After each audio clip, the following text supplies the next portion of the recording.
From UFOs to psychic powers and government conspiracies, history is riddled with unexplained events. You can turn back now or learn the stuff they don't want you to know. A production of iHeartRadio.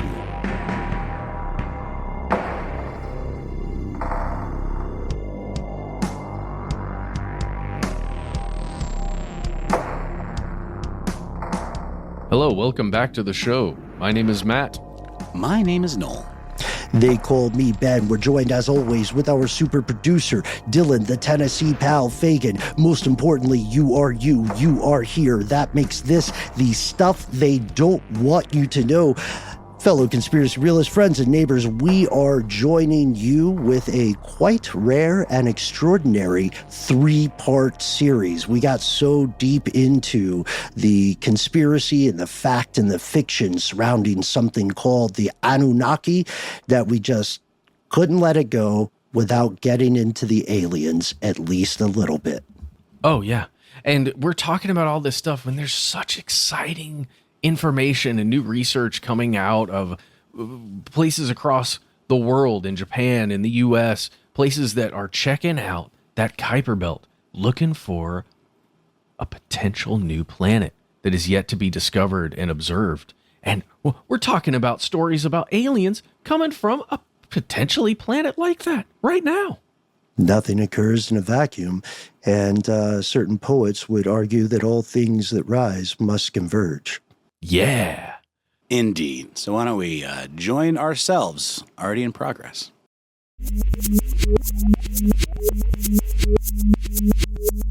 This belief, right, this ancient aliens thing is problematic because it was used historically to justify all sorts of hilariously evil things. And it is true, to be fair, that human civilizations with stark technological differences have encountered each other over the course of human history numerous times. In most cases, the folks with any sort of advantage, be that guns, germs, or steel, shout out to Jared Diamond, those folks will tend to behave quite poorly, and they will do extremely unclean things to the other civilization. So we've done our, due diligence talking about the problems with ancient alien theory.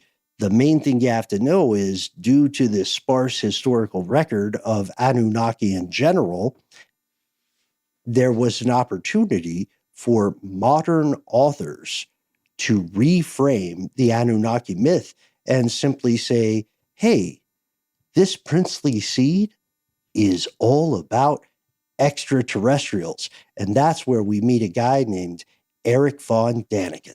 Yeah, so while this had already been the subject of some pretty fantastic science fiction, speculative fiction, cosmic horror at the late 19th and early 20th century. And, there was some more journalistic exploration of the idea in 1954, specifically by Harold T. Wilkins and possibly Emanuel Velikovsky. This idea hadn't really taken hold yet and didn't until 1968, when Daniken's breakout piece, Chariots of the Gods, made the bold claim that the world's oldest religion originated not from the observance of the celestial bodies, the observance of astronomical movement, or from the natural world itself, but rather as a reaction to firsthand experience and contact with an alien civilization.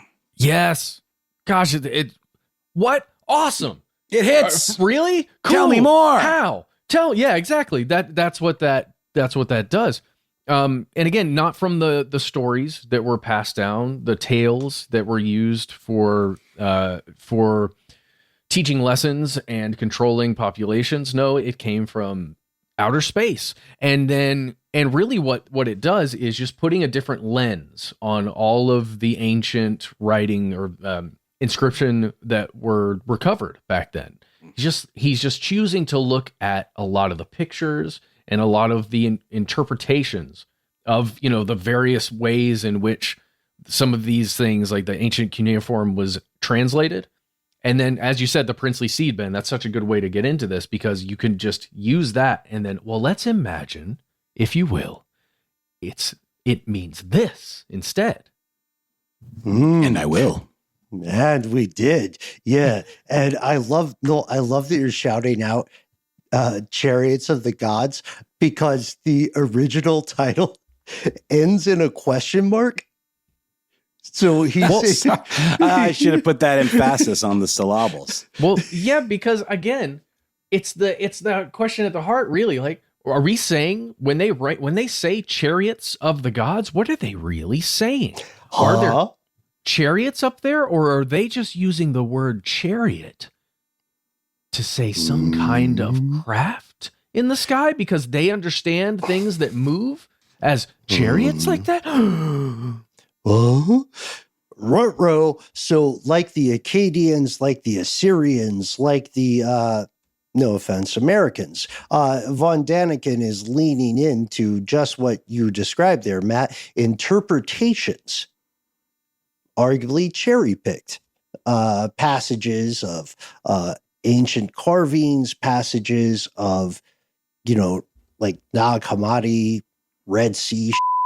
Sorry, Dylan. And, Old Testament things, bas reliefs that appear to depict flying craft, or larger entities in a drawing compared to a smaller, what we assume to be a human being. And maybe sometimes those larger giants have wings or horns or whatever.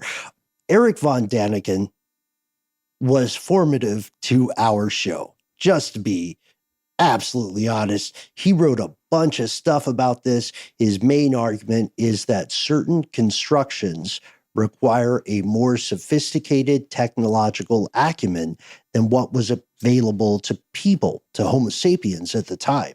So he's the guy who really lights the fire under, or popularizes the idea of Rapa Nui, Stonehenge, the Great Pyramid, the Baghdad batteries, all that stuff being somehow informed by an extraterrestrial, either pre-human or non-human sentient species. And then he also argued that ancient art and iconography proves this true. And so he sees, he's like, this thing is flying around. There was an ancient nuclear war in what we call South Asia today, right? There are great sins committed by people. And if we look at all modern religions, in the seed of this telephone style, folklore style, we can find the proof of what happened. And he raises a good point. We have to give it to him. Von Daniken raises a good point where he says, look, if ancient people, ancient Homo sapiens, encountered this kind of thing, they would naturally, through their cultural framework, assume those were gods, watchers in some religions, Nephilim. It would, as you said, it would be the lens that they would see that through, right? And then how do you write something like that down? You create the things that were found. You represent them perhaps as larger or different than you. They're similar to us, but they look a little different in the way they're depicted. You can see the reasoning, right? And you can see the exciting concept that's there. And von Daniken's not the only person. We're going to talk about a few other people who around this time are thinking about this stuff and doing their own interpretations, doing their own, sometimes translations, because there are a few people that actually begin to learn how to translate this ancient cuneiform, this Sumerian text, or at least they say that they have, and they do study. There are people who are studying this, and let's put some emphasis on this, guys. There are so few humans that could read some of the Akkadian stuff, some of the Assyrian stuff, some of the, especially the cuneiform and the Sumerian stuff. So few people could actually do that. And I would say on this planet right now today, there's still a handful of human beings that can really do that well. It is rarefied air once you can put in all that work to learn that stuff. Because really, I mean, why would you? Unless you are extremely interested in proving some specific history, or you want to prove really badly that there's another explanation for all of this. Interesting. And look, there are, if we're being honest, which is the remit of our show, there are unanimous objections from every single imaginable accredited scientist in any tangentially related field. Yes. To von Daniken's exploration. However, he is worth our time to mention because his work caught the public interest. So he's not the Tesla, but he is the Edison. And his work becomes further popularized. It enters the zeitgeist because one of our patron saints, one of the Anunnaki of stuff they don't want you to know, none other than Rod Serling, the creator of Twilight Zone, also created, this is a true story, a documentary about Eric von Daniken's beliefs. And that was syndicated across the United States. It was the first time people heard it. It was Promethean. It caught fire. There was a film adaptation of his first book that debuts in 1970, and it's coming at just the right time. You know, the Cold War is here. There's a space race, right? What better way to talk about aliens than to talk about them while people are wondering about modern humans exploring space? Yeah, well, humans are actively on television going to the moon. Pretty cool. Like that's happening right now. What are we going to find up there? It captures the imagination in a way not many things have. Space, I mean. So, like thinking about other things that might be out there or how that could possibly be related to us as a species, that's dope. We'll pause here for a word from our sponsors and be right back with more, well, ancient aliens.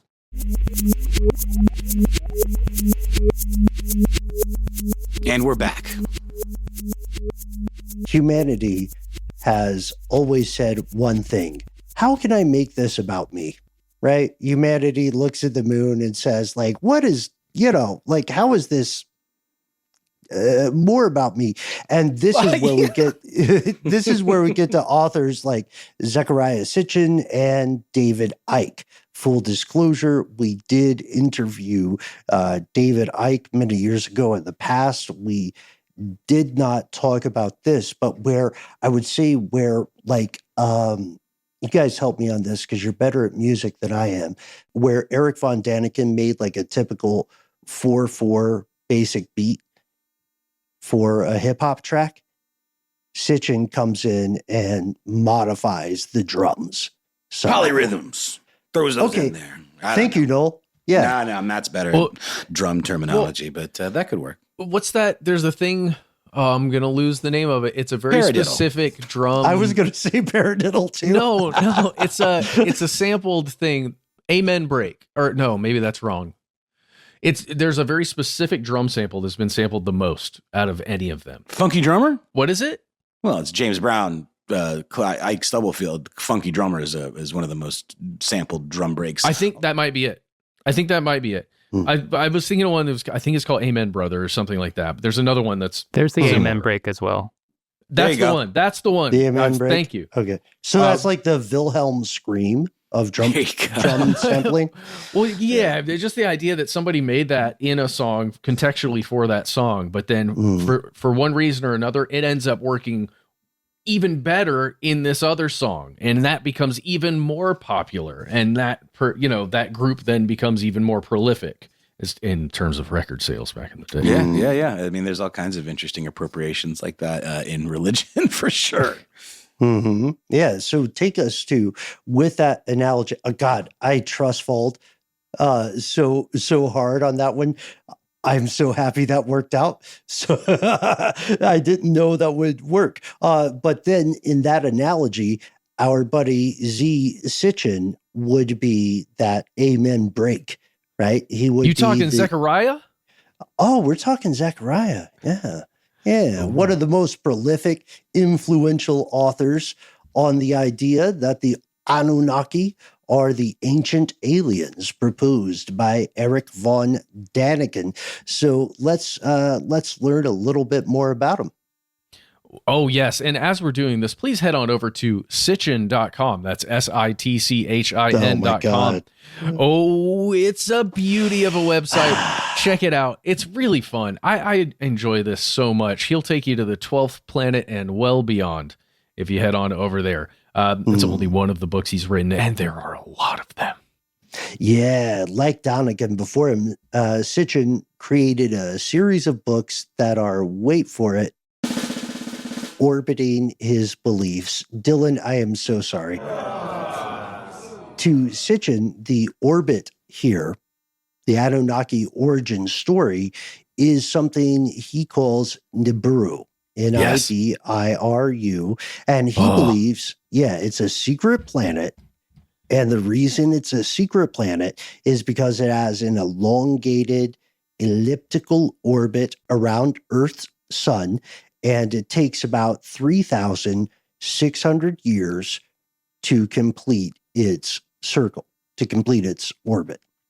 Yes, and this is Sitchin's belief. Just remember that. This is his belief. He believed that planet existed, and he believed that that is where these Anunnaki originated. At one point, when that orbit was close enough to Earth, for one reason or another, these Anunnaki took off from that planet and landed on Earth. Why? Because they needed gold. That's one of the major beliefs here. They needed gold. Yeah. That's the weirdest thing, because his book, or his first, how'd you put it, Noel, earlier, his breakout banger, is the 12th planet. And he says this story, or this narrative, is readily apparent to anybody who has half their jimmies about them when they're learning Sumerian mythology, culture, and the written record. And he also has a couple moments where he's like, do you read cuneiform, my guy? Anyway, much is made by him about his skills and training he's done on that kind of thing, and you know how much of a leader he is in that kind of translation and understanding. And you know, he like Daniken has a ton of critics. Most I would say it's very similar to the reaction to Daniken's stuff, because again, currently there has not been any way to prove anything about this Nibiru concept, and it's kind of wild. If you look into it enough, you'll find that the concept is these Anunnaki came to Earth to get gold, and a lot of the Anunnaki, because there were many of them, didn't like doing the whole manual labor thing of mining the gold out of the gold mines. So they wanted to find a way to create some kind of creature with the stuff around them that would mine the gold. So they took some of the great apes that were down there and some of the early Donkey Kong Bonanza. Great apes mining gold. Sorry, I'm triggered. Well, that game is so fun. Well, I suppose much like that game, the concept here is that these Anunnaki, using their far advanced technology, I mean, they were able to take whatever spacefaring craft from their planet to get to Earth. They genetically engineered what we would consider Homo sapiens, at least according to the story, right? And those human beings were made to mine gold. And that's the whole, like, from this standpoint, from this book, from this concept and the beliefs of Sitchin, that is how humanity came to be. This other race came from Nibiru. Right. Yeah, this is very much in tune with later folks. He's also inheriting a little bit from science fiction that preceded him, that was clearly fiction. In our buddy Z's opinion, this civilization is super advanced despite or because of their precarious elliptical orbit. And he says, look, these folks that you're calling Anunnaki or Nephilim, or not quite gods, but kind of lowercase g gods, if I can reference chapter 1, they showed up 450,000 years ago as modern Homo sapiens reckon the calendar. And like you were saying, Matt, they're not there to help things. They're not they're not the big deal capital G gods. They're the worker bees. They're the blue collar, lower G gods. They are colonialist, right? They're looking for gold in Sitchin's writing. And we have read these books page by page, folks, and we still can't find a real defensible reason why it would be gold in specific, other than light implications that it's a ductile metal that helps with some sort of interstellar or Niburian, Niburian technology or resource desire. But that's the thing. They're not the fancy boys. No. The way I think about it, though, I imagine, seriously, humanity in like 50 years and our ability to, go to different places. If our technology continues the way it is and some of these new breakthrough ways of propulsion and how to protect ships and these kinds of things, it's all happening right now. Like, head on over to Reddit/r/science and you will see right now crazy advances that are happening. Stuff that didn't feel like it would happen for a while. And just imagine that, and then us going to some other planet because we need some more palladium or whatever the heck, right, precious metal in order to build more things. And it weirdly makes sense. This whole story of creating humanity or a race of workers on another planet, because I think back to our discussions about the moon and Mars and like, how will we actually build things once we arrive to one of these places, rather than sending raw materials and how expensive that would be. You build with what's there, right? Right. Logically, it would unfortunately work out in weird ways. But again, the proof of any of that, it's non-existent. It's all based on beliefs and translations of some of these early texts and pictures. Yeah, and also the modern humans have not figured out how to gestate in a low gravity environment. But we're figuring out. Didn't the mice just return that were born in space? Also, we owe an apology to our buddy Brian Johnson, the multimillionaire slowing aging process by blood bagging his own son. Recent research does show there's some sand to the idea. We're not co-signing it. We're not doctors. We are entities with an interest in human blood. So Sitchin also argues there was dissent in the ranks. These blue-collar Niburians are like oil workers or like roughnecks. They're irritated, right? They like so many humans today are laboring under unfair working conditions. Their life sucks. We've got this manager, Inky, that we call Anunnaki later, and he spearheads the creation of what we're calling a slave species, the Homo sapiens. This creature is created, per our buddy Zach, by crossbreeding the extant Homo erectus with genetic material from the Anunnaki. So Samaria is created by the guidance of these folks who are not super like Star Trek, Prime Directive, help everybody type folks. Instead, they are gold hungry, alien colonialists, and they've gone native by creating humanity. And I know gone native is a problematic term here, but that's kind of what Sitchin uses. And that's why he says some people are better than others, because they have that godlike DNA. Yeah, because some of these humans that they created, at least according to the story, were able to actually do the communication. They were the middle managers between the people that created them, that needed the stuff, and the humans that were created that are actually in the mines, right?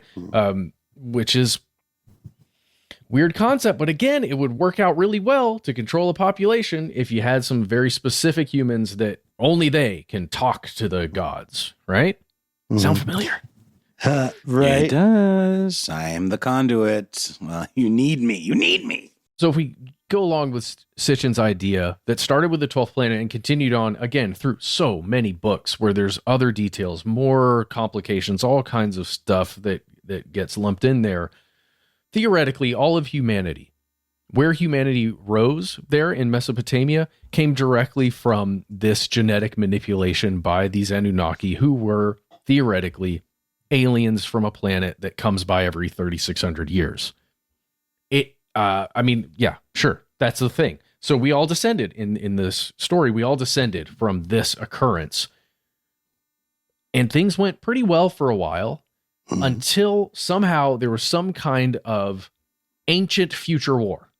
I love that. Yeah. Ancient war with future technology for us, but, maybe older technology for a far advanced civilization.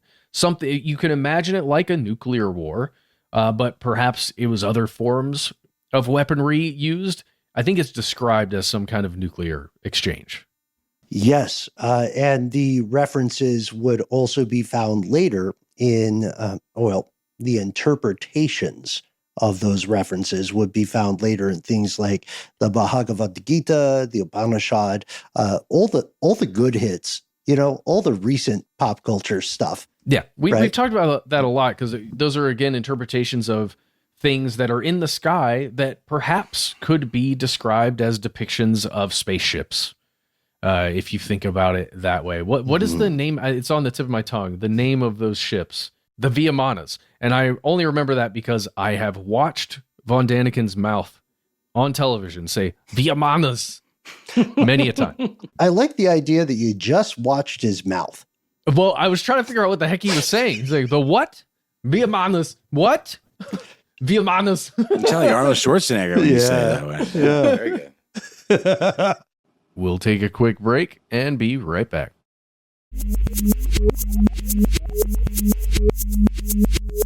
And we've returned. Well, folks, we have to note that we have a lot to learn about people in the modern evening and a lot to learn about people in the future and people in the past. It's fascinating, just like the Sumerians to the Greeks, or Daniken to Sitchin, or Judaism to Islam and Christianity. Indeed, you will find a lot of people have the same general starting points on the big questions, capital B, capital Q. Likewise, we'll find a lot of people on every imaginable street corner of the internet arguing they have discovered the truth about the Anunnaki. And keep in mind, often that truth is more like the interpretation that best serves them. Noel, Matt, I think it's important for us to note that these people we're describing, they're not all out to swindle you or bilk you. There are a ton of folks who genuinely believe their own discoveries, as they would put it, their own realizations. Yeah. As long as they're not hurting anyone else, I say they should be free to believe as they wish. I completely agree. There are also folks who are true believers, and that makes them all the more dangerous. But it very much, to your point, Ben, it's all about what you do with that belief. And if it's a way to achieve personal enlightenment or, have a way of guiding your life and focusing, positive energy, I am all for whatever you want to believe. However, in history, we often see the folks that are the truest believers and have the most power often wreak havoc on those who do not believe the same thing that they do. Imagine how powerful this concept would be if you're first stumbling on it and there isn't somebody like Von Daniken and Sitchin out there writing about it. This concept of maybe these things depicted are aliens. What if they are? And then you begin looking and you start to see stuff that feels like it's reinforcing this belief, or it feels like you're finding proof. So you continue down that rabbit hole, you keep going and keep going. Now there are people around you that want to believe this idea that you're cooking up. And I just imagine that. I imagine that scenario for a lot of these humans that have been writing about this stuff and researching it and wanting to believe it so badly. And then also finding a way to make money on it, writing books, being on television, that kind of thing. It makes so much sense to me why anyone could go down that rabbit hole of research and why anyone would be intrigued by the concept. Mm-hmm. Agreed. What we are saying is this is perfect fodder. This is fertile soil because there is a true historical record, right? Documented, but there are a lot of gaps in that record. So it allows people to, with good intentions or bad intentions, insert their own agenda into the story. And now that you guys are spinning it to me this way, I would love to hear like a sports or tech bro podcast from ancient Sumeria, where they're like, what up, bro? It's me, your boy, Sasura. We got this crazy dude. You know him, you love him, Enki. He's coming here. He's got some wet, dude. What's going on with this flood? Oh, man. What about his drip? Not to mention his drip. The flood is to punish you. Ooh, buddy. So stop doing that. The flood is to punish you. You are bad. Yeah, for sure. This is brought to you by our friends at Cozy Ark. Subscribe now. Get 2 breeding pair of animals you're choosing, my guy. Also, screw Acadia. Anyway. Yeah. Well, guys, we have to talk this really quickly. Look up things in your own research when you're thinking about this stuff. Look up stuff from the recent past. 2015, the University of Cambridge, looking at the human genome as it was, it had been first sequenced. They're really drilling down into it. They find that there are some weird things in the human genome. 128 additional foreign genes in the human genome that have not previously been reported. They found new stuff where there appears to be horizontal gene transfer from stuff like bacteria and fungus. Yeah. Like there's some weird stuff going on in humanity's genome that makes this kind of concept even more interesting, I think. So look at that. Also look at new stuff in the Kuiper Belt that we're finding. There are researchers, especially in universities, that are looking at the Kuiper Belt, trying to find stuff that's way, way out there that could potentially be another large planet on either a huge orbit that's like beyond the Kuiper Belt, or, which didn't seem feasible, or one that's on a crazy elliptical orbit that humanity just has yet to discover because we didn't have the telescopic technology to see it yet. Not necessarily even a planet. Worry yourselves not with the nomenclature, folks. Worry yourselves with the schedule, right? And the idea here, and I love that reference to our earlier episodes on the mixtape that is Modern Homo Sapiens. Right now, your favorite big boy surveillance stuff can still not entirely figure out all of the DNA for all of what you call modern human beings. We just call it junk DNA. Sure, thanks. And I'm not offended. I choose not to be offended. Things like me slip through the cracks, and maybe thousands of years in the future, this podcast will sound awesome. I also think, guys, we've got to do another episode just about Nibiru. We've got to do another episode maybe about gut biome. That's where a lot of the your fun DNA is coming in, by the way. Where a lot of your the control of your body comes from, apparently. Oh, give them the jimmies, Matt. Give them the jimmies. No. So what about this? Why don't we end it with this concept, depending on where you find yourself right now? You, specifically you, whether you are online or you are, what do we say, IRL? We do. What is that one? In real life. Oh, okay. That makes sense. Yeah. In real life, you'll run into any number of competing, contradictory attempts to sort of recontextualize stuff you heard before. It could be something as innocuous as tracing the long game of telephone and religious syncretism, Mithra to Jesus Christ, whatever. It could be something as dangerous as spinning a story to rationalize and normalize real-world violence against innocent people. So let's say this, the real truth about spirituality is it is a trip. You and only you are in the driver's seat. Like any other trip, your mileage may vary. That is the stuff they don't want you to know. We'd love to hear your thoughts. If you are human, Anunnaki, a bot, somewhere in between, find us online, call us on a telephone, send us a good old-fashioned email. The Void writes back. Yeah. Do you think there could be like an Anunnaki chatbot? That sounds like a great idea, doesn't it? Do you think people are eventually going to start worshiping AI? We've talked about this. I think I've posed that exact same question. Yeah. Kind of creepy. Let us know what you think about that. You can find us at the handle Conspiracy Stuff, where we exist on Facebook, where we have our Facebook group, Here's Where It Gets Crazy, on X, FKA Twitter, and on YouTube with video content galore for you to bow down to. The altar of the internet. On Instagram and TikTok, however, we are Conspiracy Stuff Show. You talking you two to me? You know okay. Hey, if you want to call us. Hey, there you go. If you want to call us, our number is 1-833-STDWYTK. When you call in, give yourself a cool nickname and let us know within the message if we can use your name and message on the air.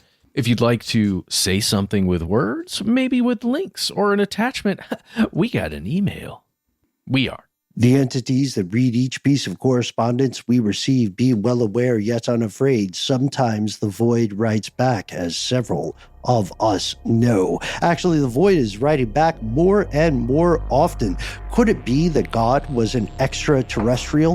What do we mean when we say that heaven is in the clouds? From Jesus Christ to Elvis Presley, every culture tells us of high-flying bird men who zoom around the world, creating magnificent works of art, etc., etc. That is a direct quote from Eric Von Daniken.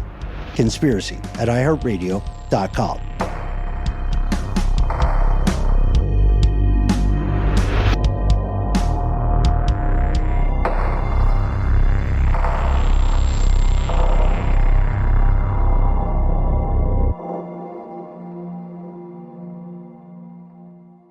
Stuff They Don't Want You to Know is a production of iHeartRadio. For more podcasts from iHeartRadio, visit the iHeartRadio app, Apple Podcasts, or wherever you listen to your favorite shows.